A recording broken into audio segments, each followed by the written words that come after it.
দেশের ফুটবল যেন প্রাণ ফিরে হলো। জাতীয় স্টেডিয়ামে ভুটানের বিপক্ষে ফিফা প্রতি ম্যাচ দেখতে ফুটবল প্রেমী মানুষের দল নেমেছিল। সব আলোচনা সমালোচনা শেষে শুরুর একাদশে হামজা ফাহমিদুল দুইজনকে রেখেছিল বাংলাদেশ কোচ। হামজা খেলেন সবসময় দুর্দান্ত, আজকেও তার ব্যতিক্রম হয়নি। ম্যাচের 5 মিনিটের মাথায় দুর্দান্তভাবে হেডে গোল করে দলকে যেমন এগিয়ে দিলেন, নিজেও করলেন আন্তর্জাতিক ফুটবলের প্রথম গোল।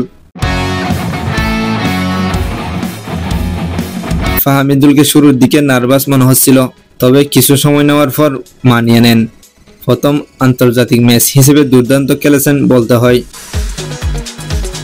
আজকের ম্যাচে সবচেয়ে বাজে লেগেছে রাকিবের খেলা। সে কিন্তু আজকেও কয়েকটা সহজ সুযোগ মিস করেছে। সব মিলিয়ে আজকের ম্যাচটা হামজা ফাহমিদুল যতক্ষণ মাঠে ছিলেন দেশের অন্য খেলোয়াড়দেরও আত্মবিশ্বাসী মনে হচ্ছিল। এই ম্যাচটি প্রস্তুতিমূলক, যেহেতু বাংলাদেশ কোচ সিঙ্গাপুরের বিপক্ষে 10 তারিখের ম্যাচের একাদশ এবং কাকে কোথায় খেলানো যায় হয়তো ঠিক করে ফেলেছেন।